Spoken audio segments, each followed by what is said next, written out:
Welcome to the Into the Wilderness podcast. I'm your host, Timothy Regal. Have with me today, George Bruno.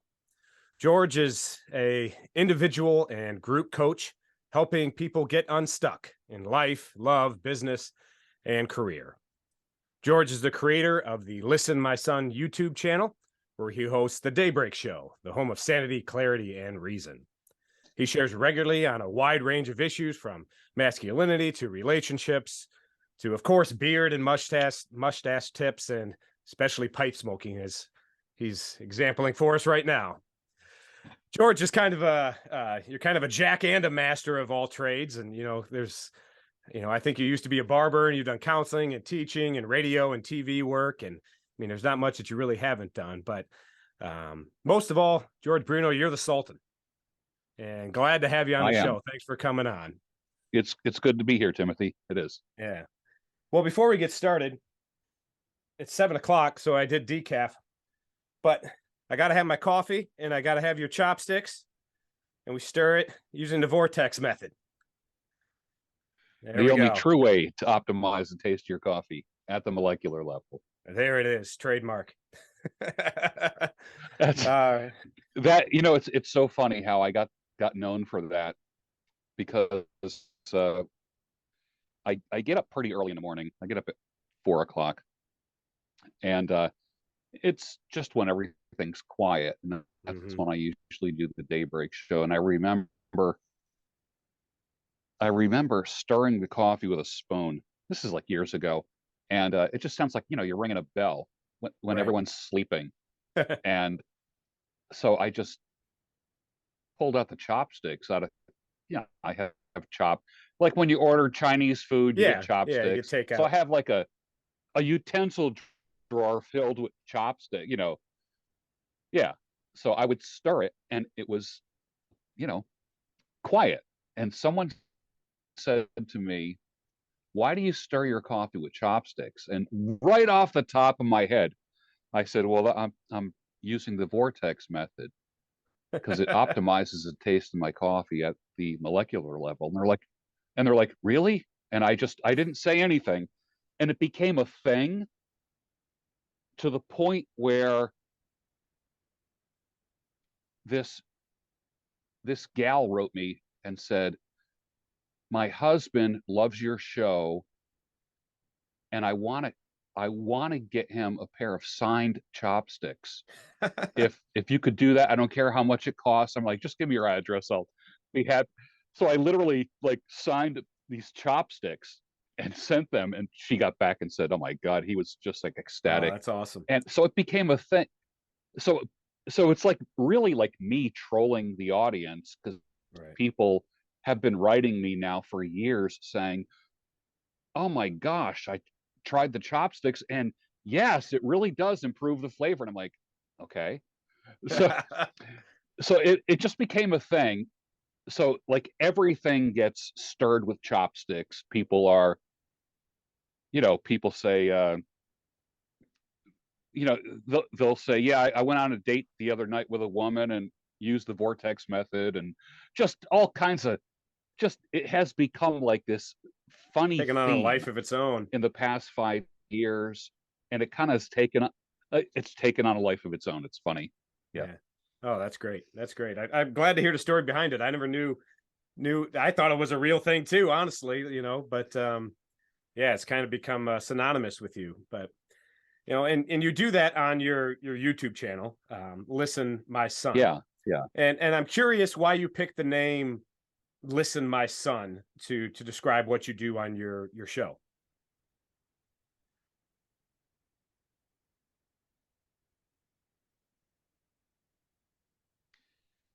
Listen My Son is a fairly recent name change of the channel. It used to just have my name.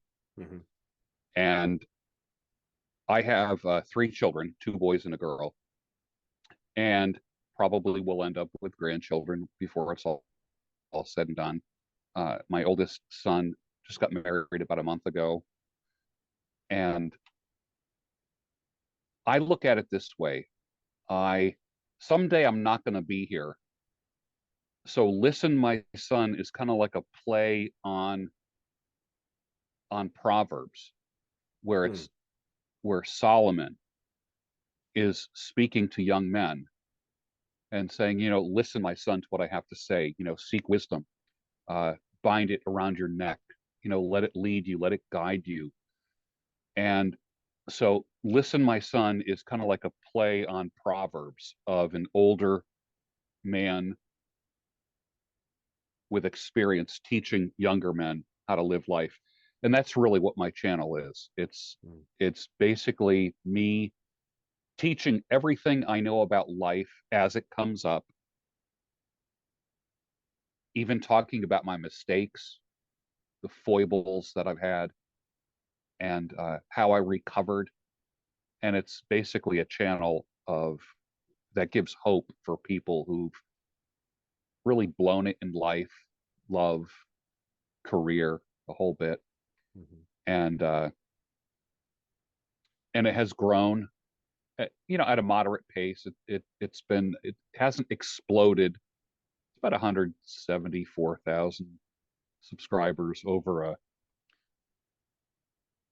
6-year period, which is fairly slow compared to all these channels that are blowing up, these manosphere type channels that are blowing up, and getting 500,000 and 1 million and 2 million subscribers. So people either get it or they don't. I have almost 2,000 videos, and when people start working their way through my videos, they're getting little tidbits of wisdom. I call myself the IV drip of motivation.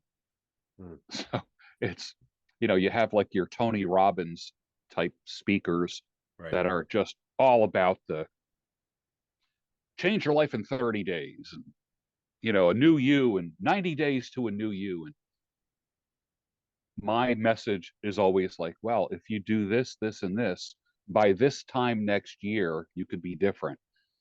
Because no one's changing anything in 30 days. No one's changing anything in 90 days. I mean, obviously, you can lose weight. You can get into shape in 90 days. But I always tell people, my frame of reference is always this time next year. Give yourself a year for everything, for everything. That way, you're not setting yourself up for failure.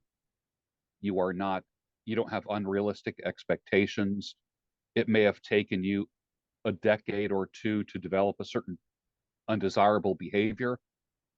It might take a year to get rid of that behavior or modify it. Nothing's going to change in 30 days. It's not going to happen. So it's not the sexiest solution.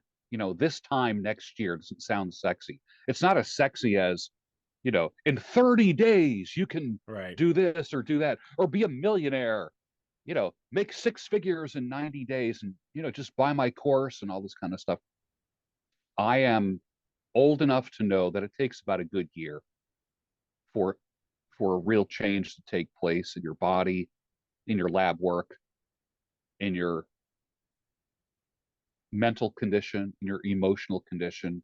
It may have taken you 20, 25 years. The average young man became the way he is because of 25 years of certain experiences. There's just no way he's going to snap his fingers, take a course, and change things in a short period of time. So I like to say, if you just do a little bit every day, it's kind of like that 1% rule. Right. You just get it. I even, like I say, just lower your expectations and make it 0.5%. Don't even do the 1% thing. Just do a little bit more. It's like one of my slogans is just one more rep, one more rep. And I remember in the 70s when the movie Pumping Iron came out, and there was Ed Corney and Arnold doing squats. And Ed is just dying on that squat rack. And he gets to 10, and Arnold says, just one more, just give me one more, like that. And Ed's trying. He's like, come on, good. You're not even trying. Just one more. So the whole concept of one more rep is like victory happens with one more rep. That's what I believe. Victory does not happen if you just do things the way you've always done them. Right. Yeah, it's one day at a time, one battle at a time. You can't lose 20 pounds before you've lost 5. It's that small incremental progress, build momentum, and those small wins are what lead to winning the small battles wins the larger war. And there's kind of that old saying, I think it's you overestimate what you can do in a month, but underestimate what you can do in a year. And I think that's true in this case. Yeah. Yeah. And well, I had told a guy recently, I said, what's your goal for the year? And I irritate the hell out of everybody that comes within 5 feet of me when I say, what's your big goal for the year? And they're very surprised when I ask them that question, because no one's asking anyone that question. Not happening. So he goes, gee, He goes, I want to lose 50 pounds this year. And I said, okay, all right, I get it. And then I said to him, I go, how much is that per day? And he's like scratching his head. And I said, you don't know, do you? I said, how do you know? I said, you're going to have to lose 2 ounces a day. And you can do that by burning 500 more calories than you 500 more calories than you already burn. You can do that. You can lose 2 ounces a day. And that means parking at the farthest parking spot at work. When you go food shopping, park at the farthest spot, walk an extra 50 yards, that type of thing. Wherever there's an elevator, take the stairs, that type of thing. I said, you don't have to do anything different. I go, I just told you how you can lose 2 ounces a day. And he goes, man, you really thought about this. And I said, and you really didn't. And we were joking around about it. And that came out of me working with my coach, because I believe I was a therapist for 22 years. That's what my credentials are in. And I cut hair part-time, so that I'm a firm believer that every man needs a profession and a trade. That's just my personal belief.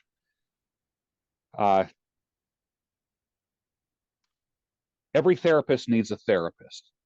And I believe every coach needs a coach to work on some things. So the guy that I'm working with, I had my big goal is I want to be able to make $1 million in a 12-month period. Now, over the course of my career and life, I've made several $1 million. I want to compress it into a 12-month period. I've never done that before. I don't want to just make more. I want to compress the time in which I do it. So he said to me, he goes, do you know how much you need to make a day? And I'm, again, scratching my head, like the guy was scratching his head when I told him, or when I asked him how much weight he needed to lose per week, per day, whatever. He says, I'll tell you. He goes, you need to make $3,000 a day if you want to make $1 million a year. And then he asked me one of the most powerful questions I've ever been asked in my life. And he said, do you have $3,000 a day habits? And that was, I didn't have an answer for him, which meant no. Actually, no. If you don't have an answer on the tip of your tongue, that means you really don't have the answer. Right. So that really made me start thinking about the pace in which I work, how much time I waste. I want to compact my work into a shorter period of time, my daily work, not just during the year, but during the day. I mean, we all know people that say that, they only work 3 hours a day. I work 4 hours a day, 12 hours a week, 20 hours a week, and I make 5 times more than I did when I was working a full-time job and this kind of stuff. And And a lot of that started with Tim Ferriss and the 4-Hour Work Week, where it Right. just made us look at our habits and really concentrating our efforts and focusing. So that question, do you have $3,000 a day habits? That actually made me toss and turn for a few nights. I couldn't sleep because I kept thinking about my habits. And since then, I've really worked on my habits quite a bit. And I'm a peak performance kind of guy. I want I want to give the best that I possibly can. I'm not into 99% effort. I'm into 100% effort. And I want to be able to optimize everything. And of course, when you get older and you face mortality, you start, like, I'm at an age now where it's like beyond halftime, and I have more years behind me than I do in front of me, which makes you not want to waste any time at all. So it's one of these things now. I want to have efficiency of movement in everything that I do. Everything. I want to waste no effort. I don't want to waste 1 calorie. So that's where I'm at with that. So I think that breaking things down into a small, manageable steps. The joke is, how do you eat an elephant? One bite at a time. That's it. We attack our goals one bite at a time. My coach actually, helped me reverse engineer everything. He says, all right, let's start at 1 million. Let's divide it by 12. Let's divide it by 30. Then, let's get right down to how much you need to earn per hour if you want to get to that goal. And it was tedious at first, but I know exactly what I need to do. And I'm a coach. So my coach helped me be a better coach. He helped me with things that I push, like hard deadlines and accountability. This was a guy who said, I want you to write your first offer for your first info product. And I guess this was in August of last year or the year before, I forget. And he says, when will you get it done? I said, I'm thinking like maybe October 1st. He started laughing at me. And I said, what's the matter? And he says, did you say October 1st? I said, yeah. And this was in August. He says, you'll get it done in 2 weeks or I won't be your coach anymore. He says, I don't need your money. He says, you need me. I don't need you. You're going to get it done in 2 weeks or we're done working together. So in other words, I'm paying him to be an asshole for me. I'm paying him to be tough with me. I'm paying him to give me hard deadlines and accountability. How that turned out was I got a 4-page offer that I wrote within 2 or 3 days. And I sent it to him by the end of the week. And it wasn't pat on the back or anything like that. It says, good. That I was think it. that's No big rewards. right. No big rewards. He said to me, if you don't do it and tell me that you did do it, he goes, the only person you're cheating is yourself. And I think we all need that person who is willing to be an asshole to us. We need Yep. someone who's going to speak truth to us. Is that something different that a coach can do versus a counselor or a therapist? Because, I do coaching myself, you do coaching as well, but I don't have any degree or anything like that. I bury dead bodies for a living. I don't have any sort of, psychological training. I'm just a guy who's been through it. And now I'm teaching other guys how to get through it. So Yeah. why coaching why did you choose to start doing coaching versus your professional therapy and counseling? And what are things that a coach can do? And why is it better to have a coach versus having a counselor or a therapist? great question. Because number one, counselors look at the reason why people are the way they are. A coach doesn't care why you are the way you are. My timeline with a client is from the day we start moving forward, not the day we start going backwards. I don't want to hear about the past. If you want to sum up your past in an email to me, and that's what I request of everybody, give me your backstory. Say whatever you want, make it as long as you want, communicate what you want. But after I read it, we're not talking about your past. We're talking about your future. I don't, you understanding why you are the way you are is not going to help you get to your goal. Hmm. So let's leave that behind. I'm not a priest. I'm not your confessor. I don't, I don't need you to confess to me how you screwed up or how bad your family was. I don't know. I don't care. And I'm not trying to be cold in any way. I want to focus on the future and what can you do today to move you in the direction of your goal. That's what I work with guys on. Hmm. So a lot of the people, I think, are subconsciously looking for that older man of wisdom, that father figure. And I think that's why your channel is popular as it is, because people are looking to you as that kind of wise old man. I think that's Yeah. why you're seeing like the Jordan Petersons and the people like that become so popular. Yes. Because Yes. people don't have that in their lives, especially men don't have that in their lives. Why are we missing that? And what can we do about it as a society?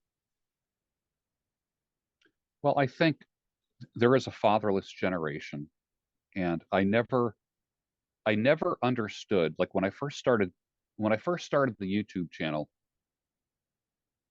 I would get messages. I get anywhere between 70 and 100 messages a day, 7 days a week. It just doesn't Wow. stop.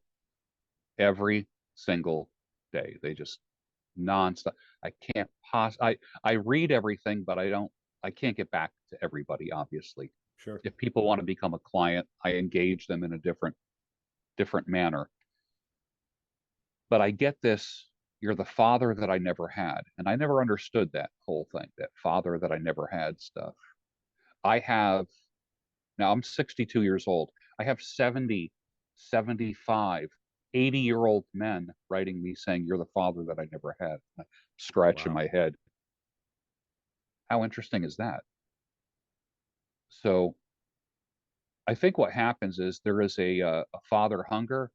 There's a leadership vacuum in families. There's the kind of dad that just has worked his butt off 50, 60 hours a week, and he was tired when he got home and he didn't have time to listen to the kids. My dad never looked at my report card. My mother did. Yeah. My dad didn't. He was too busy doing his thing.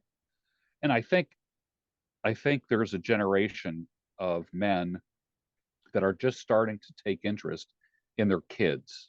And it's been happening now for about 20 years, I'd say, uh, even more in the past 5 to 10 years. But my dad never took interest in me. And I'm not saying that in a insulting kind of way. He was a busy man. He had strong, calloused hands. He wasn't interested in feelings. He wasn't interested in nutrition. He wanted dinner on the table at 5:15 p.m. and we did. And that's how it was. And we went on a vacation once a year with a pop-up camper. And we had parties at the house and ice chests filled with ice and beer and pool parties and just your typical 60s and 70s kind of lifestyle where the dad works his ass off. The mom is the domestic engineer. She didn't work outside the home.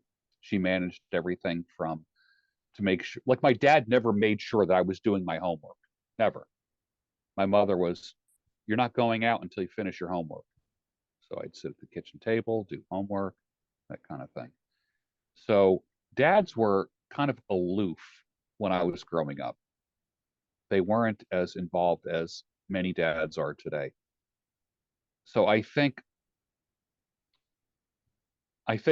with the fatherlessness, like for instance, I am divorced. I went from being a dad that tucks my kids in to seeing them every other weekend, which is a weird place for a young man, young father to be. And of course, when I say this is like over 20 years ago, but you're tucking your kids into bed, it's bath time, storybook time, this kind of stuff, or watching a movie together or American Idol to get as a family. Then all of a sudden, dad moves out into an apartment and sees the kids every other weekend. So you become like an uncle. And mom's boyfriends go in and out of the house. And that really confuses the kids. And of course, their job is not to raise someone else's kids. So I was put in a position where I had to be the fun parent. I wasn't going to discipline my kids like I would if the marriage was intact. So I ended up scheduling the kids for a million different activities and doing stuff with them. Get up in the morning, we go out to breakfast, and we go and feed the ducks at the pond because I saved up breadcrumbs and bread crusts all during the week. And then we're going to go here, then we're going to go there, and then we go to a soccer game, and then we're going to go to a concert, and then we're going to go to the Christian coffee house, and then we're going to do this. And I remember one time my oldest son said, "Dad, can we just hang out and do nothing this weekend?" And that really like flipped a switch inside my head, because my parenting was, I was trying to pack 2 weeks of parenting into a weekend. Stuff that I would normally have done with the kids over 2 weeks, because I only saw the kids twice a month, which is difficult. A lot of people underestimate, when a woman loses her kids, everyone feels sorry for her. When a guy loses his kids, he wasn't that important anyways. Right. So it's kind of it's irritating. But like I said, that was about 2 decades ago. But the reality is that you try to pack all this parenting into a short period of time when all the kids want to do is, "Dad, can you make us pancakes? Can we play a board game? Can we take a nap? Can we all take a nap on your bed?" So it was like me and three kids all piled up on the bed taking a nap on a Saturday afternoon, versus scheduling every hour of their day for 2.5 days. Mm-hmm. And so that was an interesting lesson for me, was that sometimes they just want to be with their dad. So I would do stuff like record on VHS tape, believe it or not, things like American Idol and like these panelist, like the panel of judges kind of shows, like what's out there now, like The Voice, American Idol, America's Got Talent. And we loved watching stuff like that. That was some of the greatest years of my life, because we would all be vote. "I like this one. No, I like that one. This one's better."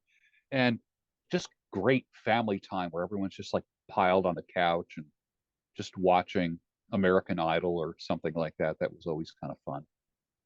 So I had to kind of like reinvent parenting, and it was very difficult. So I have a special place in my heart for dads whose families have been torn up through divorce, and that's something that I work pretty closely with. And I also help men get out of relationships. I'm not one of these save your marriage kind of guys. I am a save the man, not the marriage, because when you save the man, the marriage stands a chance. When you try to save the marriage, it ends up being the woman getting her way. And so I feel that a man needs to work on himself. I tell men, I said, if you break up with your wife, girlfriend, or whatever, you need to get you back. Stop trying to get her back. That's one of my big messages. Stop sending her flowers. Send yourself flowers. And have a little respect for yourself. As I tell men, when you break up, either through divorce or a breakup. It's not like she went to a convent. Why do you want someone back who it's like getting back a car that has another 5,000 miles on it. You don't want it back. I don't want it back. And sentimentalism is a trap for most men.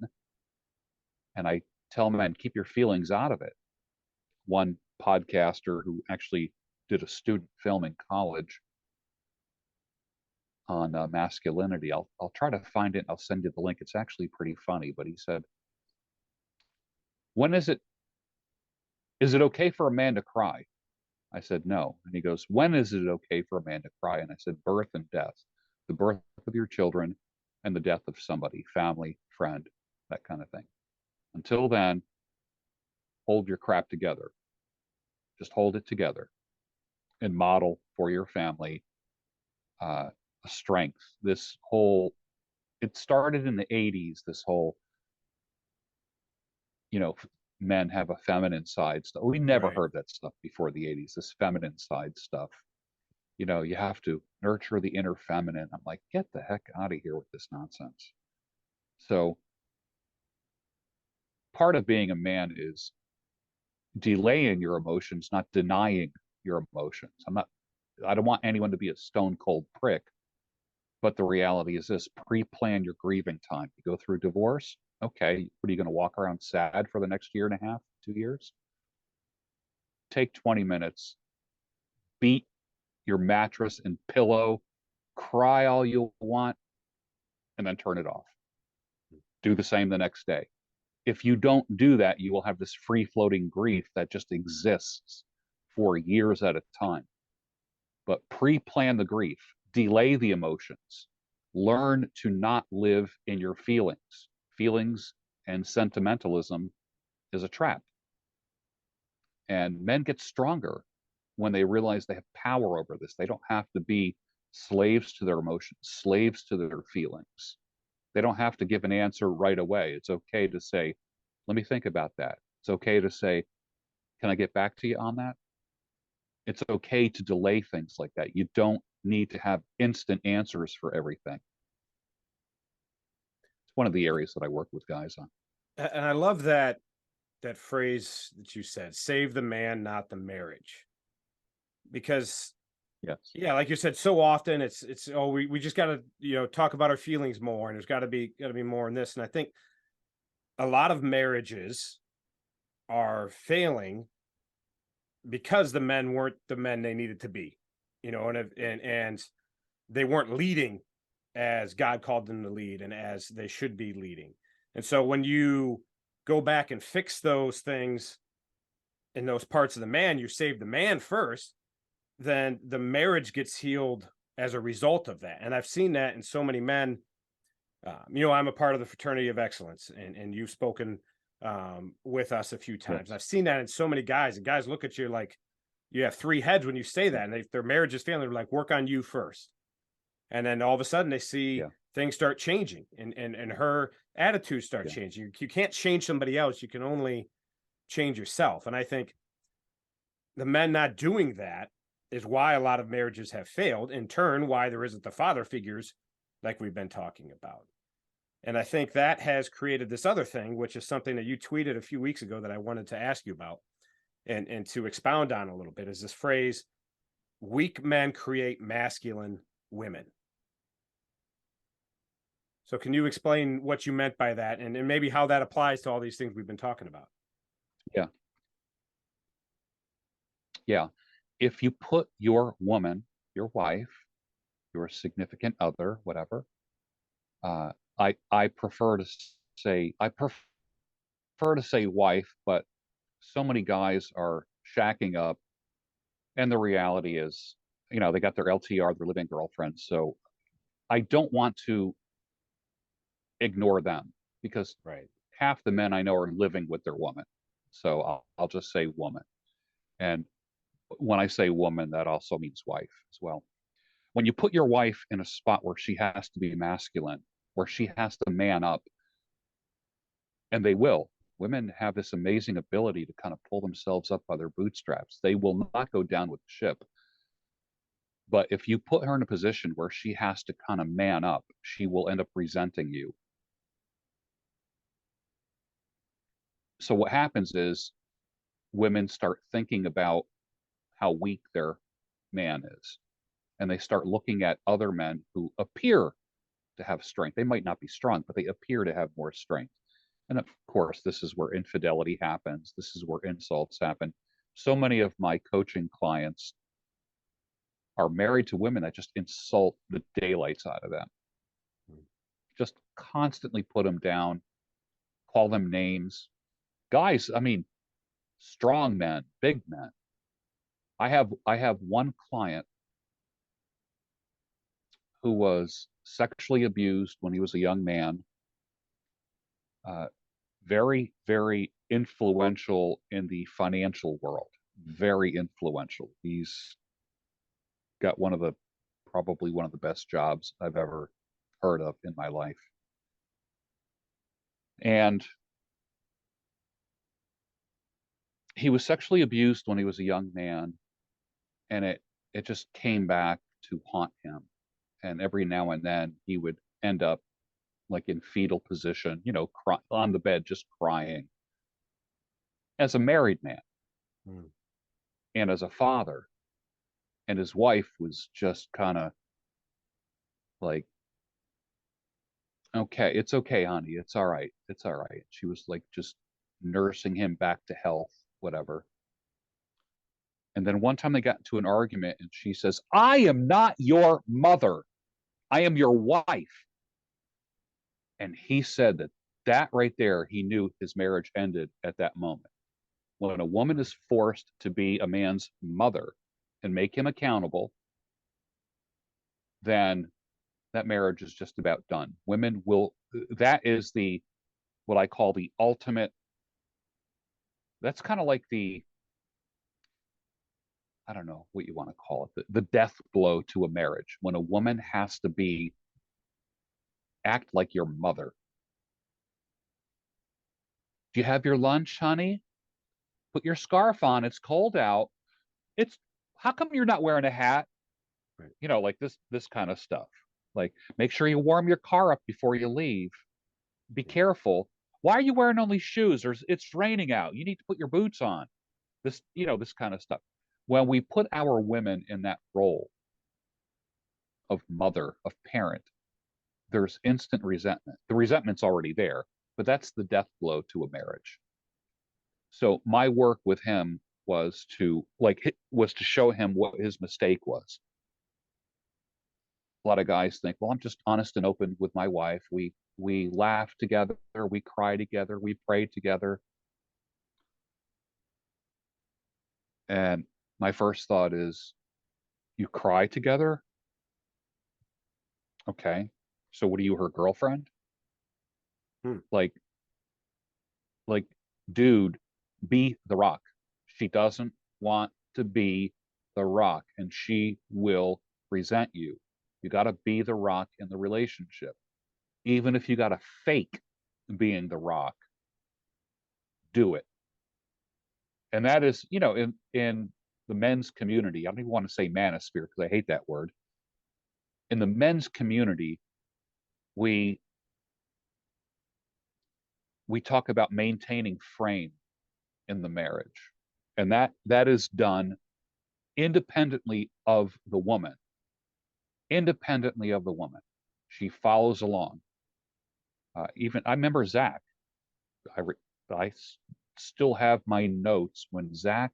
First time I ever heard Zach speak, he said, "She joins your mission. She needs to join your mission. She is not your mission." And I said, "Wow, that's a powerful line right there. That's powerful." And that's consistent with what I teach. It's you have you heard of the phrase or the concept of the 1,000-foot tow rope? You know that? No, I don't. Did you ever hear that phrase? Picture a ship on the ocean, and there's a 1,000-foot rope, and it's towing another ship. The front ship has to do a turn. Let's say it has to change direction and do like a U-turn. Will the ship behind it start turning when the front ship starts turning? No. The front ship has to turn,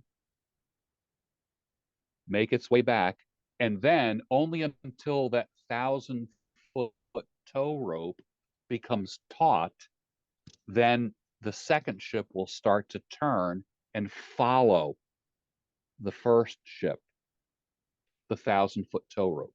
So your wife might not get on board with you right away, but if you get up an hour before her, 2 hours before her every day, start working on your, well, we know that ragging on someone's ass about getting, hey, you're getting a little fat there, you're not, well, you're getting a little chub. You know what? Get yourself to the gym. After you getting to the gym for about 3 months, she might start exercising. She might start walking. She might want to go to the gym. She might get up an hour earlier. She might get up before the kids to work on herself. The 1,000-foot tow rope. You take the initiative to improve yourself. She will follow. You make the initiative of eating better versus like, why don't we eat better? Condemning her grocery shopping methods. How about going shopping with her, looking at labels, putting the proper stuff in the shopping cart, whatever, and agreeing together that we're gonna eat healthy together, because nagging someone never works. A nagging wife, that us guys, we just complain if our wives nag. We hate it. Yeah. We can't stand it. Well, the wives don't like it either. So let us set the example as men in our relationships, and the 1,000-foot tow rope will eventually start pulling the ship that it's towing. Yeah, I think that women naturally want to follow their man, but a lot of the men aren't worthy of being followed because they're the weak men. They're the men that are looking to her where she's more like their mother than their wife. And then they wonder why she won't have sex with him. If she sees you as a child, another child that she has to Right. take care of, there goes her sexual desire for you. And I think you see that in a lot of marriages. And once the man starts turning that around, then yeah, this 1,000-foot tow rope, then she comes around and she starts willingly submitting to him, which is a hot topic word in a lot of circles.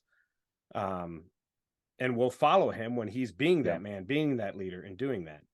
The problem is you see this sort of stuff so much that the man just needs to be, he should just be another one of her girlfriends where she can just, they cry together and do all that. And you even really see that. And I've seen this in a lot of areas, and it really breaks my heart where I see this is the church. The modern church has really become feminized. And we talk about weak men creating masculine women. There's a lot of that within the church as well.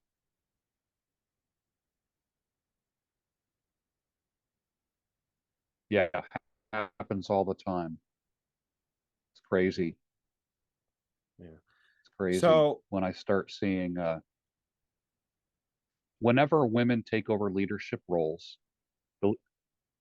whenever women take over the leadership role that a man should take, chaos happens in a church. I remember a pastor said to me once, he brought in Elizabeth Elliot to do, one of the ladies brought in Elizabeth Elliot to do the annual women's retreat. And he said for the next year, he was just doing nothing but marriage counseling, because all these women after this women's retreat, they were all unhappy in their marriages, because here's this woman telling them, your man needs to be up at 5 o'clock and be on his knees praying to be a man of God. They all came back from this woman's retreat unhappy in their marriages.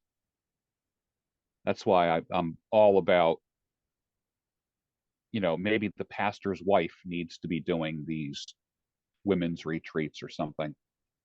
To bring in an unknown entity into a church can really cause some chaos.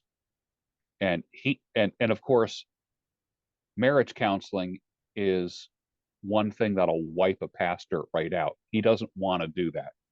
Pastors do not want to do marriage counseling. It's time consuming, it's emotional, it's exhausting for a leader to get caught up in that stuff. Yeah.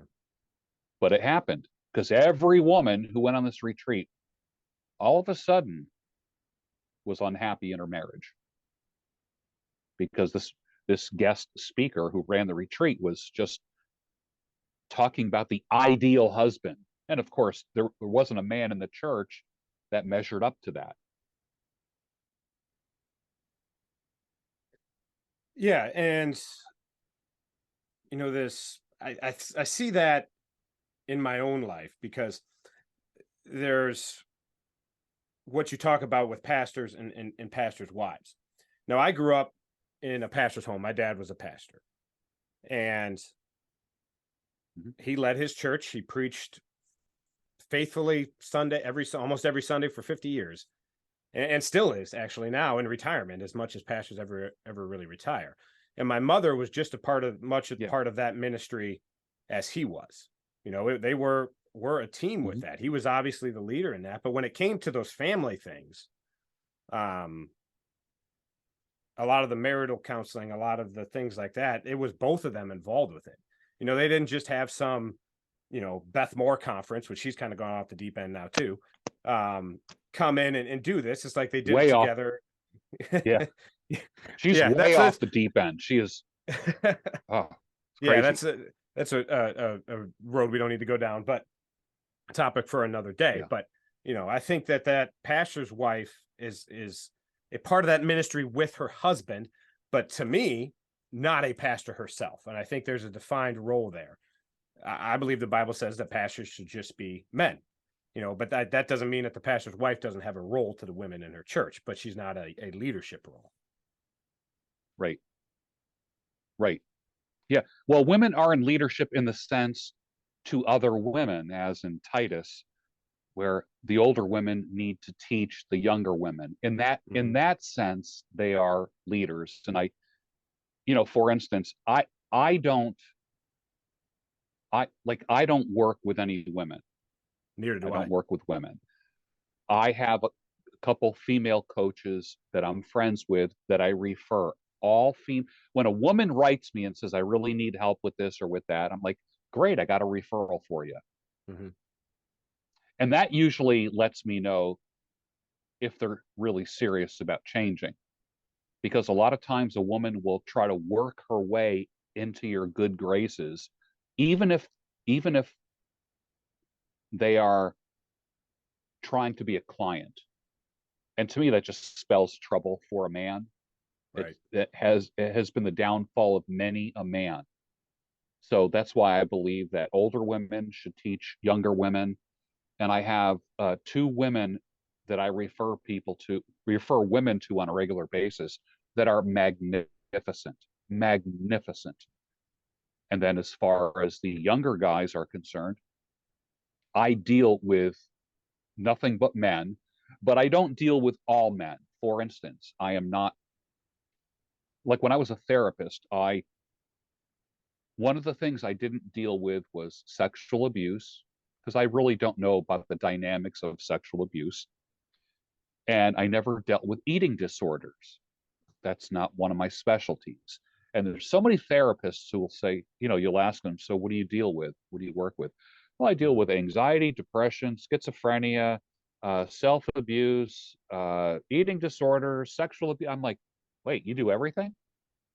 Like, not even a mechanic does everything. Like, if I had a BMW, I would take it to a guy that specializes in German cars.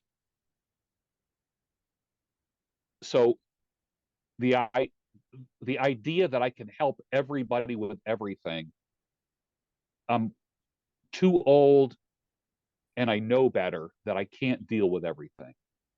For instance, if I was working with a guy who was dealing with porn addiction, I don't know a lot about porn addiction. I can't. I can read about it. I don't relate to it. I just don't relate to it.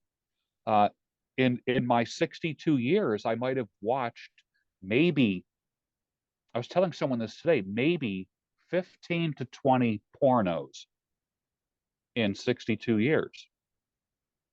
And I understand in one session, some young guys will watch it for 2 straight hours. Right. These five minute segments of two people getting it on. And I can't relate to that. I can't relate to like, for instance, the concept of dopamine hits. I just, to me, from my era, watching porn wasn't about dopamine. It was it was about a lusty teenage boy who wants to see naked ladies. Right. It wasn't like this obsessive compulsive watch a bunch of 5 minute pornos and then go and whack off kind of thing. That that was unheard of. When I heard that is what so many that is what the lifestyle of a lot of people are, and that things like there's 17 and 18-year olds that have erectile dysfunction. I'm like, what? Like, I see I that a don't lot. get.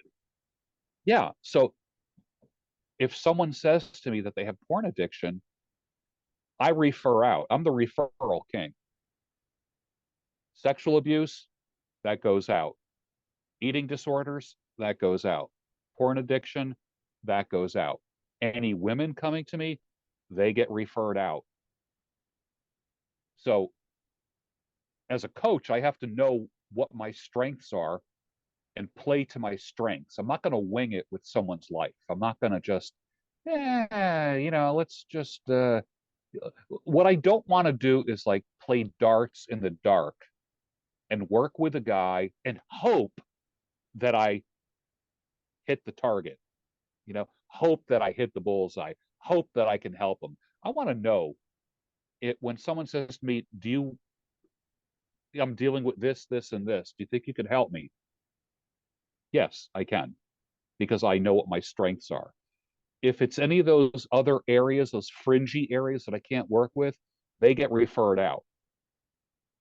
Doesn't matter. I get paid good money to do coaching. You can't buy my competence in a certain area that I'm not competent in. Right. So I think it's important for people to specialize. Like what you are doing is important. It's important work. Mm-hmm. I know a woman, Dr. Karen Kellick. God, you would love her. Oh my gosh. She's an older lady. She's older than me. She she's written 120 books. Oh wow. Got a PhD and all kinds of credentials. She just wrote me this past week and said, "I want you to have all my work." And I said, "Oh, okay." She says, "I'm going to send you the PDF uh, for all my books." I said, "Okay, no problem." And she says, "There's 7,000 pages." I'm like, what? And she says, "I want you to have it in case something happens to me. I want my work to live on. I want people to be helped." And I'm like, wow. And maybe I don't know if she's terminally ill. I don't know if she thinks that maybe she was given, a short time to live. I don't know. But I said, I'd be happy to help your work live on, you know. So I'm thinking, well, maybe she knows something I don't know. But I remember her telling me that her husband, who's now her ex-husband, was addicted to porn. And she said that she said she felt like it was him cheating on her. I didn't, that never occurred to me. I guess some women would say, dude, dude, just get your act together, man. You know, other women would feel insanely betrayed by it. Again, this is not my area. So Right. this is your area. That's not my area. So some of these things might be ringing a bell with you. For me, I'm just taking little pot Sure. shots here. But she said she felt an incredible betrayal that she couldn't, that the marriage could never be restored. It was just as bad as if he was going out and banging women a few nights every week, or had several girlfriends or something. I wasn't aware of that, but listening to her talk about porn from a wife's point of view was very eye-opening for me. She'd be a great interview for you. Holy crap. She would be a good one. But again, like I said, it's not something that's not my expertise. Right. Well, and I'm glad you brought that up because it was something I wanted to ask you about. You had a video a few weeks or a month or so ago, and you used that example. I think you even used it earlier about your car being stolen and it didn't feel the same again Yeah. when you got it back because someone else had driven it. Yeah. And you've talked about how once adultery has occurred, the marriage is pretty much over. Yeah. Now, generally, you've talked about that, and probably because basically you work with men, um, as the woman cheating, the man ends the marriage and the relationship can't be healed. Is that different if the man is the one who has committed the adultery? Because I have some firsthand experience with this. And in my case, I was the one who committed adultery. I've been very open about my promiscuous past and my porn addiction and all those types of things. But we were able to heal and restore our marriage. So is Yeah. there a Yeah. difference in quote unquote saving a marriage depending on which side is the one that has committed the infidelity? Absolutely. Because men and women are different, our psyches are different. Everything about us is different. The way that we process promiscuity, the way that we process forgiveness, the way that we process love. I mean, I'm not going to get into like the love languages and all that kind of stuff, but the reality is this. Uh, I, I'll never forget in the 80s. I'll give this is a great story here. In the 80s, when everybody was angry at their parents for something, there was Yeah. all kinds of books out about how your parents shamed you or they did just everybody's parents took a beating back in the 80s. And of course, I graduated from graduate school, and I remember getting into an argument with my father and saying something like, you know, you never told me you loved me. Now, I don't have I don't have a an I love you kind of dad. He's not, he's not one of these love you man, love you son. He's not that kind of guy. Mhm. This is what his response was. He says, I never told you that I love you. He says, ever since you were a little boy, we went on vacation twice a year. We'd go to the fairgrounds every summer. We'd go to the beach once a year. We have pool parties. You've had sleepovers. Uh, if I recall correctly, I bought you 3 bikes um, in your teenage years. Like he was telling about all the stuff he did, and it really made me feel like crap at that point. Mm. Then the light bulb went off in my head, and it occurred to me men show their love through their actions, Mm. not through their words. So he showed me he loved me by taking us on vacation, an Easter suit every Easter. I remember at 5 years old, I had a little suit and tie, school clothes every year. Yeah. What do you mean I don't love you? We went on vacation every year. What do you mean I don't love you? You have you always had new clothes. What do you mean I don't love you? I I bought you your first 3 bikes. What do you mean I don't love like and he really put me in my place. Really put me in my place. Dad wasn't a tuck us into bed kind of guy. My mom was that, not dad. Yeah. So men and women process everything differently. Love, promiscuity, betrayal, everything, everything. So I think it is different. I don't think your wife got back a man with more miles on him. I think she got back a man who was humbled and a man who realized what he had at home and straightened his crap out, and she can be satisfied with that. There's a whole different way that men and women process these things. So when women say to me, yeah, but what about men? I'm like, honey, there is no dynamic equivalent there. Sorry, the door does not swing in both directions. Doesn't swing in both directions. You know, when a woman is with 25 different men, she's receiving that energy, that life force, that sperm, that semen from a man. You know, eggs are static, sperm is alive. Sperm seek out the egg. They say at the moment of conception that there's a spark of life.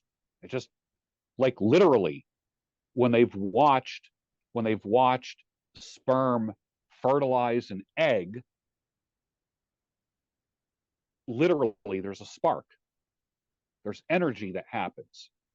When a woman has received the energy from dozens of men, she's received, not only just received, but absorbed the energy. That's why women can tend to be a little bit wacky. That's why women can't pair bond after multiple sexual partners, whereas a man can disconnect mentally and in his heart and just get off with a strange woman and not think about it. Mhm. So I think we are totally different. I think a woman going out cheating is so different than a man going out cheating. And I'm not minimizing the man cheating at all. I'm not Right. doing that. And I'm not encouraging that in any way. But I honestly believe that it's two different things, completely different things. And there's no one that can say, yeah, but what about? No, there's no dynamic equivalent there. It's different. It's apples and oranges. Yeah, and that promiscuity part of it, I think it affects people so differently. And we're in such a promiscuous society right now where sexual partners are nothing. You know, it's nothing for somebody to be 25 years old, male or female, and have dozens of sexual partners. I mean, that's nothing now. And I think that's had Yeah, yeah, lasting that's damage, but true. it's had eh, it's had different effects on women versus it's had on men. And to a lot of men, they think that sleeping with as many women as possible is peak masculinity. You know, Yeah, that's your, you want to spread as much seed. And there's even people in the manosphere that encourage that, yeah. you're designed to spread your seed and create as many children and things like that's possible. That's kind of going back to hunter gatherer or whatever. But maybe explain a little bit the difference of what that promiscuity does to a man versus what it does to a woman. I can speak pretty confidently about that because I was a playboy for many years back when my hair was black and my beard was black and I Like was, mine. yeah, I was bench pressing 300 pounds. I was suave. I had a good body. I could go into any room and work that room. I could just sweep any woman off her feet. Uh, Even the married women, they were the easiest ones because you didn't have to work really hard for them.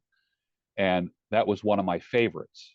And Mhm. I'm ashamed to say that, but you know what? It You transform when you tell the truth. You Yeah. transform when you tell the truth. And I wasn't. It wasn't about notch count for me. Like there was that one guy that like how to bang 1,000 women. I'm like, you call that an achievement? Is that like a PhD or something? I mean, Is that like climbing Mount Everest? To me, Yeah. it's just, I come from the generation where you didn't talk about notch count, lay count, and all this weird stuff. I was just a Body count, they playboy. call it now. Yeah, body count, Yeah. So I was just a playboy. Wherever I Yeah. went, I just always left with a woman. Didn't matter. Didn't matter. Before I was married and especially after I was married. And of course, as a Christian man, I'd like to talk about the our sex drive as a gorilla. I don't know if you've ever heard me talk about that. No. The gorilla. The gorilla, our sex drive is like a gorilla driving a car. It's just total chaos. Just absolute chaos. It's just gas, brake, steering, bump. It's like demolition derby. And when you're all hormones, and I'm, you know, like I was joking around with my dad's 86 years old, and I remember just joking around with my dad, who was about 75. And I'm like, what do you know about all this? What do you know about any of this stuff? And he says, look, he goes, I'm 75 and I could still crack walnuts. And that was his lingo from his Yeah. generation, cracking walnuts. It made me laugh. I don't hear too many people saying about cracking walnuts. So I grew up with a dad who was a womanizer. I grew up with a dad that had girlfriends, you know, while he was, married to my mom. I grew up with a guy who was charming, had a great smile. He was just a social creature, funny. Women just loved him. Just he and he worked it. Let me put it that way. So that's what I grew up knowing. So as soon as I could learn how to be with a woman, I was with women from a very, very young age. I wanted to be a priest right up until I was about 13 years old. Hmm. And then puberty hit, and I'm like, I don't know about this priesthood thing. And then, of course, I joke around and say, well, and then 60 hit, and I'm thinking, that priesthood thing sounds pretty good right about now. But Yeah. for all those years, the gorilla was driving the car. And the older you get, and the more mature you get, and the less sex drive you have. Now, believe me, I still have a very strong sex drive. I'm still able, and I'm not a TRT guy. I talked to my endocrinologist, and he said to me, "Do you have problems getting it up?" I'm like, "No." "Do you have problems keeping it up?" I said, "No." He says, "How's your energy when you wake up in the morning?" I said, "Fantastic." He says, "Can you run?" I'm like, "Yeah." I said, "I can still do like a 7-minute mile." He says, "Are you strong?" I said, "Yeah, I can still bench press 250." And he says, "You don't need TRT." I said, "Okay." How is your mood? My mood's always great. I'm always in a good mood. He says, "All right." He says, "You don't have any of the symptoms." He says, I don't treat numbers, I treat symptoms. Because all these guys are like, you need to have 900 or 9 to 1200. I'm like, shit, that like, I can't imagine that. I don't know what I would be like if I had like a 900 Yeah. testosterone level. I have a testosterone level that's normal for my age. It has gone down. They say after 40, you lose about 1% a year of your T levels. And I view it as the gorilla going from the driver's seat to the passenger seat. And then as you get a little bit older, the gorilla goes into the back seat where he has no control over you driving the vehicle. And then eventually the gorilla's outside and you see him in the rear view mirror as you're driving away. And like like I don't want to say I hope I die while I'm having sex, but what a cool way to go. To just like complete the act with my wife, whoever that will be, and then just go to sleep Yeah. Finish and forever. then finish. Yeah, exactly. So I like talking about the gorilla, and most of my audience knows what I mean when I talk about the gorilla. Yeah. And it's literally I could go any and I, like I'll never forget the first time I heard there was a course on how to pick up women, how to get women, how to have unlimited women. I'm like, who the hell would want to do that? It's hard enough to handle one. Number one. Number two is like, that's a thing. Like, men have problems getting women. Like, what? Like, really? And I guess there was a generation or two of men that just don't get it. I can Mhm. still go to any anywhere, anywhere, and navigate my way through the room, make eye contact, smile, tell some jokes, be charming, be funny, be a gentleman, get laid. Yeah. Now, I lived like that for the longest time, decades. And the issue with that is, it just got to be a pain in the neck. I was tired of changing the sheets in my bed. To be honest, I was tired of pulling the blonde hair girl's hair out of my hairbrush so that the brown hair girl doesn't see it. Mm. And then women, I to this day, I still have a top drawer in my nightstand that has maybe 20 pairs of earrings in it. You know, like before you're bedding a woman down, or like you're just getting ready to, you know, just bang your headboard against the wall for about a half hour. You know, women always like taking their earrings off and they put it on the nightstand. And then they conveniently forget the earrings, conveniently. So what happens is I got all these earrings in my nightstand. I'm like, shit, I'm trying to think which one belonged to which girl. And I still, to this day, I still have I still have multiple pairs of earrings and jewelry in the top drawer of my nightstand, Yeah. to this day. And women do that. They leave little clues behind. They leave underwear hanging on a doorknob where you can't see it. So that by the time the next girl comes over, she comes out of the bathroom going, "What's this? What is this? This was on the back of the door, back of the bathroom door." I'm like, "Oh, and then you're like doing scurrying around telling more lies. Yeah. uh or like I have a daughter who's a blonde hair girl. So for the longest time I was, oh, that's my daughter's hair, that type of thing. Or what's, oh, you wear lipstick now? I'm like, that's my daughter's, she must have left it here. I had the kids last weekend, that kind of thing. So it's just like one lie to cover a lie to cover a lie to cover a lie. And I was bedding down, a lot of women. And I'm not one of these bragging guys. I'm not one of these how to bang 1,000 women kind of guys. I'm not, that's not where I'm coming from. I'm coming from a point of shame because I'm embarrassed that I didn't have one woman and stay with her for my whole life. And to me, it's a point of embarrassment and shame. And it's not a bragging point for me. It's not a trophy for me. It's not a medal on my chest. It's something that showed deep insecurity because I was incompetent or not accomplished in one area, but man, I could fuck like a damn monkey, you know? And I'm just keeping it real with us right now. Oh, So that's please do. where I was coming from. And it just got to be a pain in the neck. And that's why I tell guys all the time, like if you're out there dating and a girl flakes on you, and they're going to about between 60 and 70%, between 6 and 7 out of 10 women will flake on you somehow, some way in your dating life.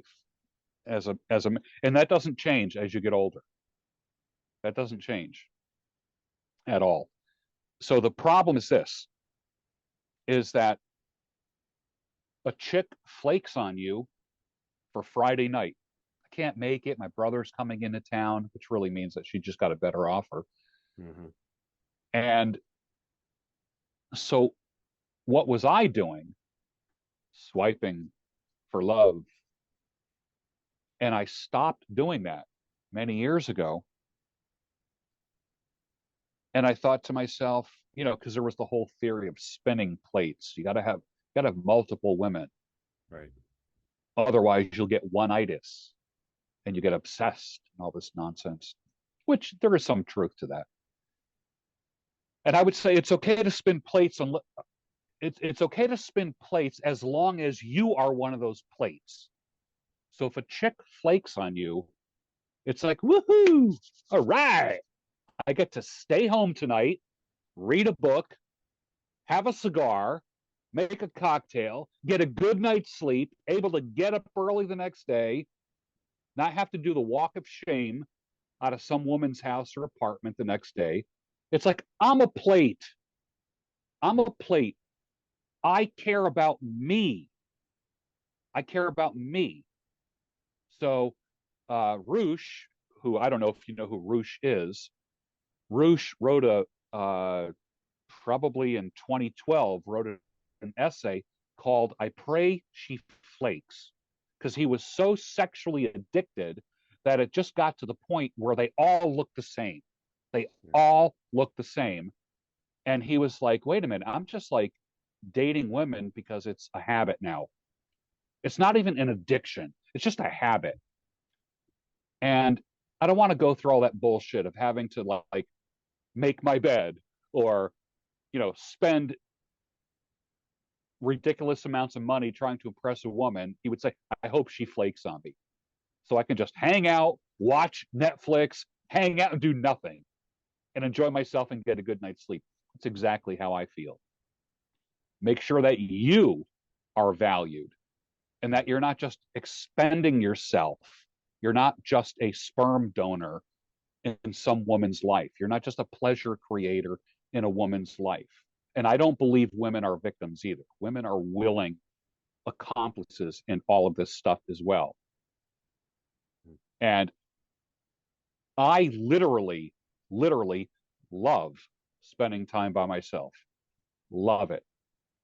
Love it. And because of that, women are still kicking down my door in my 60s. Still. And guess what? The gorilla is in the back seat. I don't have to say yes.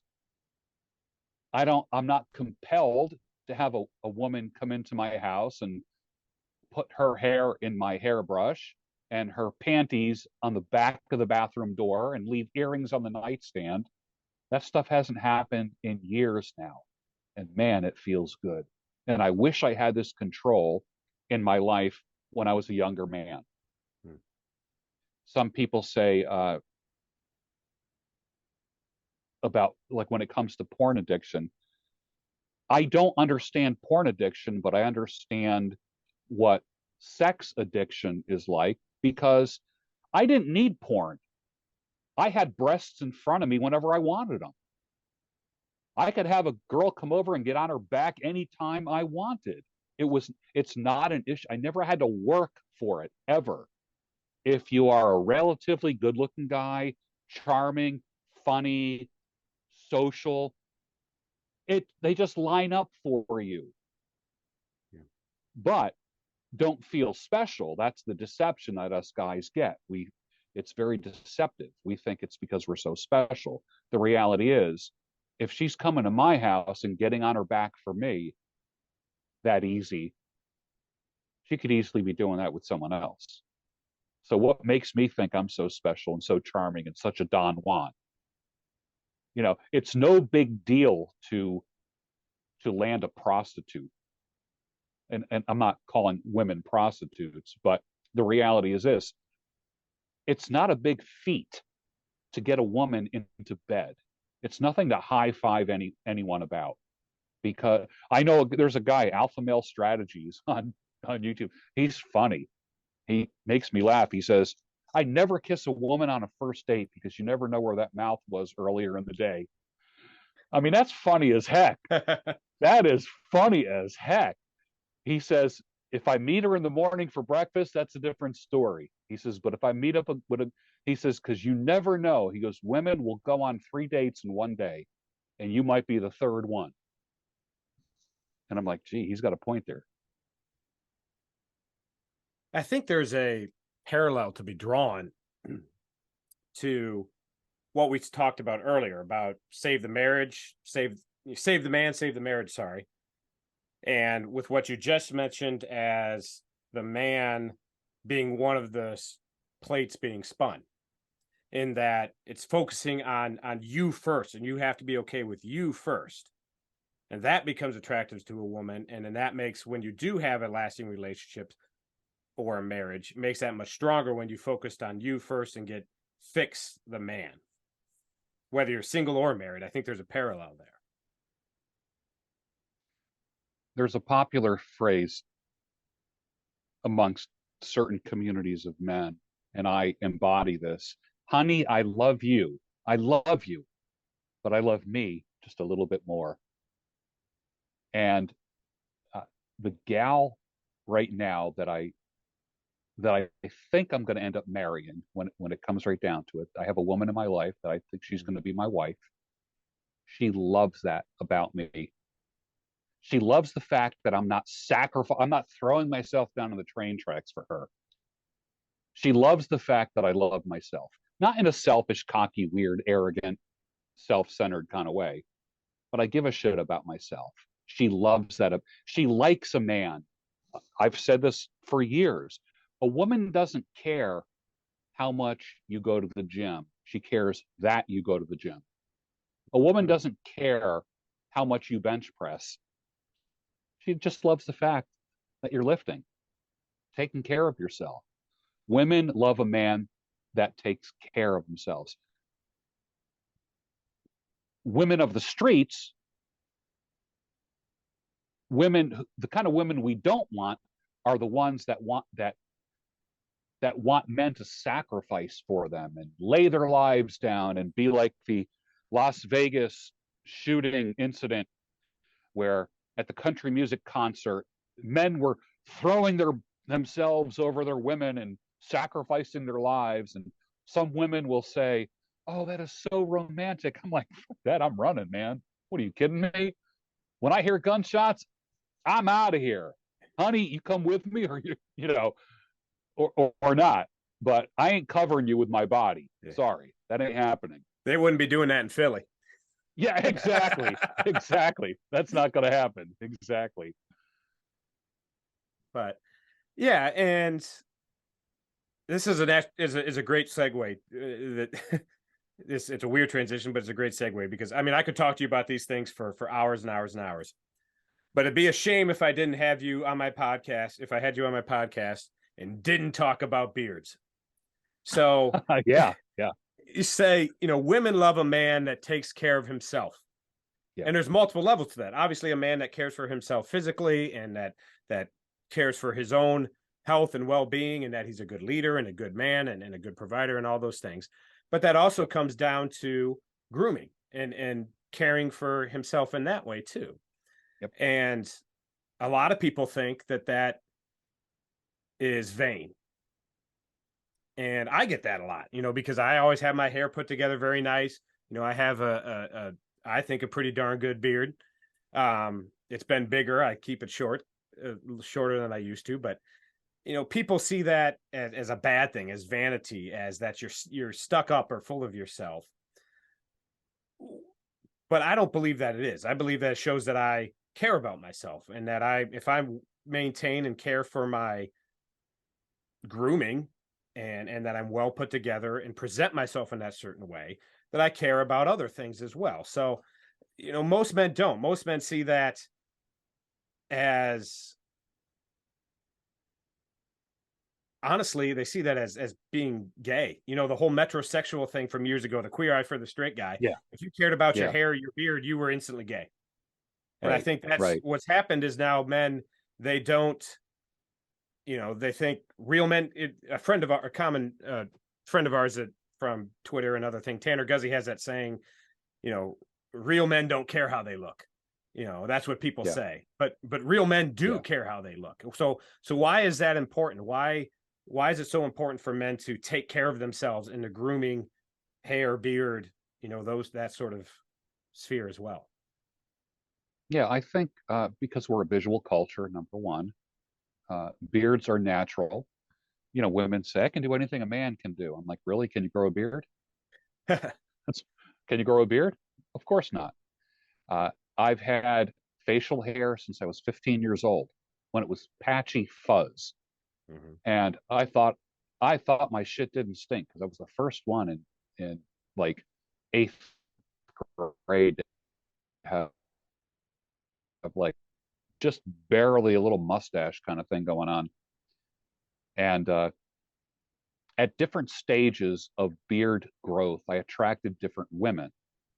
Like when I had a big beard, like I'm talking like down to my belt, white women hated it. They're like, ugh, yuck. Black women Hmm. love the beard. I don't know what it is, but black women love the bigger beard. I mean, to the point where I was walking through the mall and a black woman just walks right in front of me, comes right in front of me. And she says, "What's up, daddy?" Like that. And I joke around and I say, it's a good thing I was born in the 60s. Otherwise, I wouldn't know how to answer that question. And my answer was, you, mama, you're what's up. Like that. And she just is like, oh, Yeah. So that's back when a man called a woman mama, like all the songs in the 60s, all the rock and roll songs in the 60s and 70s referred to women as mama. Yeah. It's kind of funny. But the reality is, with different levels of beard length, I attract different things. I have a different impact where I go. Uh, I I'll never forget when I had the big beard. I got a new neighbor about 5 years ago, two houses down. I'm out shoveling the driveway here in the wintertime. It's like February, and I had a hood on like this, and it was maybe 10 o'clock at night, and the beard was coming out like, I mean, I looked like either a monk or Gandalf or something like that. Okay. And it was hilarious. This guy comes, he's a brand new neighbor, and I had this big white beard, and he says, "Oh, let me help you with that." And he comes over and helps me shovel the rest of the driveway. The guy's older than me. Okay, he's like 70. He thought maybe I was like 80 or 90 or something like that, because when your hair turns white, it just makes you look older. That's Yeah. the reality. It Sure. just makes you look older.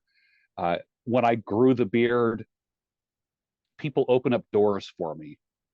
Like when my hair turned white, oh, let me get that for you, sir. I'm like, okay, like whatever. But my philosophy is, if you're going to have something, just keep it groomed, keep it clean, keep it looking good. Yeah. Doesn't matter if it's long, medium, short, whatever. Keep it tight, keep it sharp.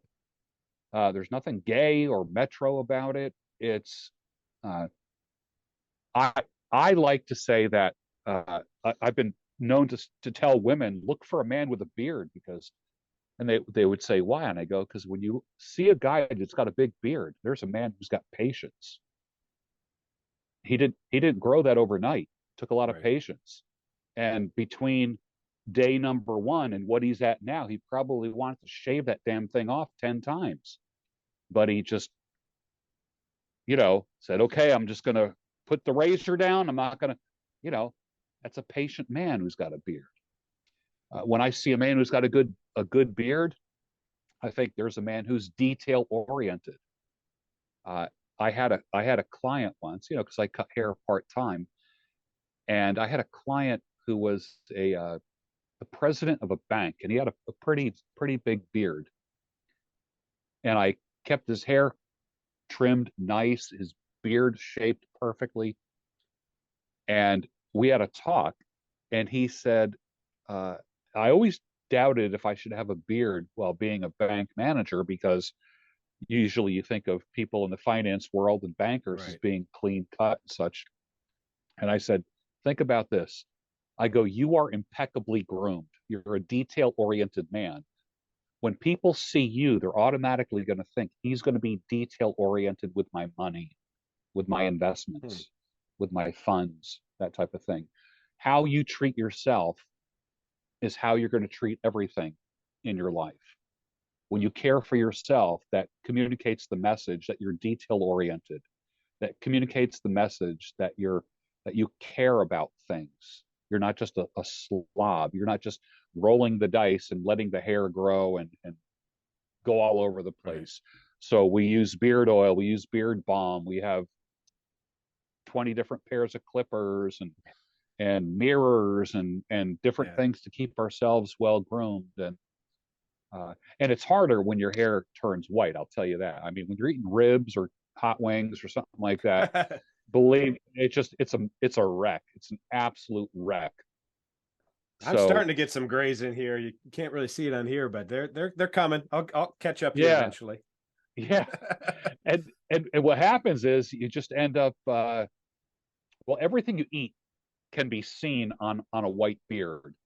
So I'm just constantly just wiping all the time and just always just, after every bite, no matter what I'm eating, every bite, I'm just always just a quick little, Yeah. And what you say about how people perceive you when you have a beard and are well cared for and well groomed. And that's the reason I first grew a beard was if I'm clean shaven, I'm 36, I look like I'm 12. I just have one of those baby faces. And so when I was in my early 20s, getting started in the funeral business, it gave me a little bit of, people treated me with more respect. People, had more confidence in me. If mom dies and some kid shows up at your house looking like, he just rolled out of bed at 13 years old or something, that's not going to inspire a lot of confidence in them. But if this guy shows up at 3 a.m. in a suit and tie with his hair well done and his beard giving him, confidence and showing that he's well put together, it gives them a very different impression of that man. 100%. I mean, people judge us by two things: how we speak and how we look. I like to say, speak well, earn more. Dress well, earn more, and present well, earn more. That's just, and when I say present, for instance, when I was talking to the FOE gang, you were there, a month, whatever it was, how to work a room, how to network and stuff. That's the man that gets whatever he wants in life. Sure. The guy that can work the room, the guy that's not afraid to ask for the sale.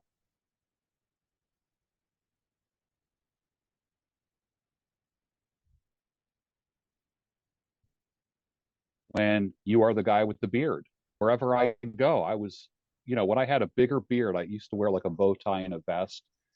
And if I went somewhere, people would say, "Oh yeah, the guy with the beard, the guy with the beard, the guy with the bow tie." Yeah. It distinguishes you from everybody else.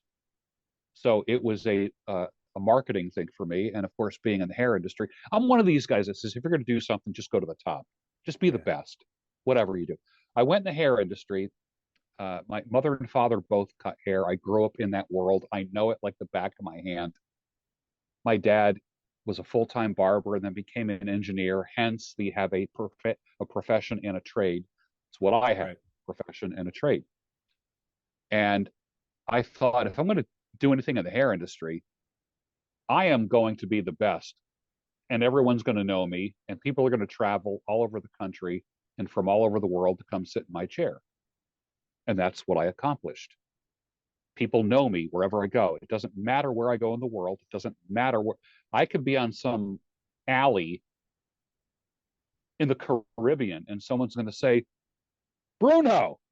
It happens. All people say to me, how do you go anywhere and people know who you are? I said, that's not an accident. Yeah. I worked really hard at getting people to know who I am and what I do, period. For instance, I've had people come from 28 states and 8 countries to come sit in my chair. Wow. That's just something that's I wish that I had a map of the United States and could put a push pin in every, from where everyone came from. That map Oh would be yeah. filled Yeah, it'd be with great. pins. I should have done that right from the start. But I got guys that come in twice a year from California to get a haircut and a beard trim. They fly in, Wow. they take an Uber to where I work, get their hair cut. They get the Uber back to the airport and fly back to California. The people that I work with say, I can't believe this. I can't believe this. Like we've never seen anything like this.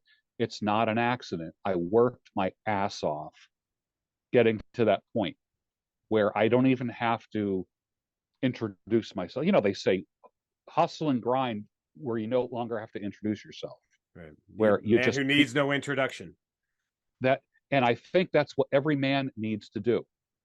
And I'm still going. I am not slowing down. I am not slowing down. There's nothing slow about me. I still walk fast. I still talk fast. I still have a shit ton of energy. I still attract women. Not that that's like, see, that's the old playboy in me that's coming out. I say I still attract women like much younger than me, half my age. That doesn't mean anything. That really doesn't mean anything. So let me just take that back. But I will say that, like, my dad, who's 86 years old, can still make a cocktail waitress blush. Hmm. Like when my dad, when she takes the order, we're in a restaurant and she'll take the order and she's walking away and he'll say, "Oh, darling, I forgot something." She goes, "Yeah, yeah." Like, and she'll smile and her eyes are all sparkling. To my dad, who just called her darling. I mean, no one calls anybody darling anymore. Right. But he's old school Don Juan. Yeah. And he still has it at his age. And I was raised around that. So for me, that was kind of like the mark of manhood. That was my role model. I did not have a role model of chastity. I had a father who was chaste. I had a role model of a guy that was chasing tail constantly, and that's what I grew up with. My brothers, we all look at each other and say, "There's actually courses on how to get women." We're like, "What?" We're like scratching our head, like, "What the? Like, for real?" So I think I have this philosophy, like, live till you die. Like I'll sleep when I'm dead. That's my attitude. I What I don't want to do is just peter out. I don't want to just fade away into nothing. I want to live and then die. That's how I want to do it. And I think that's how we're meant to live. Yeah, absolutely. Before we wrap up here, George, I give everybody at the end of my shows an opportunity to speak directly to my audience. So I always say, imagine a guy who's sitting out there listening to this. He's a guy. He's a young man. Maybe he's married, maybe he's not, but he's trying to navigate this world that is just throwing every sort of shit storm at him possible, and trying to be the best man, the best husband, the best father, the best leader he can. I'm going to give you the floor and let you speak. What would you say to that man? 2023 is the year that you get unstuck. You're stuck somewhere in your life. Somewhere. There's somewhere where you can do a little bit better. Jordan Peterson talks about the statue of David. It speaks to us. When we look at the statue of David, it says, you can be better. And we need to be the kind of man that other people look at, and just our presence alone says, you can be better. You can do better. But not in a condemning kind of way, but more in an inspirational kind of way. When I see the statue of David, I want to work out. I don't get depressed. I want to work out. When I look at any of, like, Michelangelo's paintings, I want to go to the gym. They inspire me. So Be a man that inspires people, not condemns people. And every man can be a king in his domain. Not every guy is going to be a bodybuilder or an Olympic runner or a scholar or write books or have a harem or whatever, be a multi-millionaire. Not everyone's going to be Grant Cardone and Gary Vee. Be the best in your domain. Be the master of your domain. And that's all that is expected of you. And it's so much more manageable when you view it that way. Just be the king of your domain. Well, George, I want to thank you so much for coming on the show. This has been an awesome conversation. I've enjoyed it very much. I could sit and talk to you for hours, and we're not that far apart, so sometimes we'll have to get together and have Absolutely. some chopstick stirred coffee together. Yeah. And but where can people go to learn more about you and what you do? The best place to find out about me is there's 3 social media sites that I like. That is YouTube, the Listen My Son YouTube channel, the George Bruno Twitter account, and the George A. Bruno Instagram account, which is just kind of like the visual version of my Twitter. Great. Again, George, thanks for coming on the show. I really appreciate it. This was awesome. Thank you so much. Oh, thank you for having me. I appreciate it. This has been an episode of the Into the Wilderness podcast. This is Timothy Regal. Thank you for listening. For additional content and to learn more about Into the Wilderness, visit www.intothewildernessblog.com. You can follow me on Twitter, Instagram, and all other social media at Timothy Regal. TimothyReigle. If you're like me and many other men, you've struggled with porn. I was addicted for over 15 years and thought I would never break free. But through accountability, hard work, and never giving up, I found freedom from porn and sex addiction. If you're fighting the same battle, know there is hope. You can defeat this, but you cannot do it alone. That's why I offer one-on-one coaching to walk beside you in your battle. I'll provide personal guidance, support, and encouragement, and most importantly, accountability to keep you on track and help you reach your goals. So if you're ready to finally quit porn for good, if you're ready to put in the hard work, and if you're ready to finally take control of your life back, click on the link in the show notes to go to www.intothewildernessblog.com or DM me on Twitter or other social media to get started in your path to freedom today.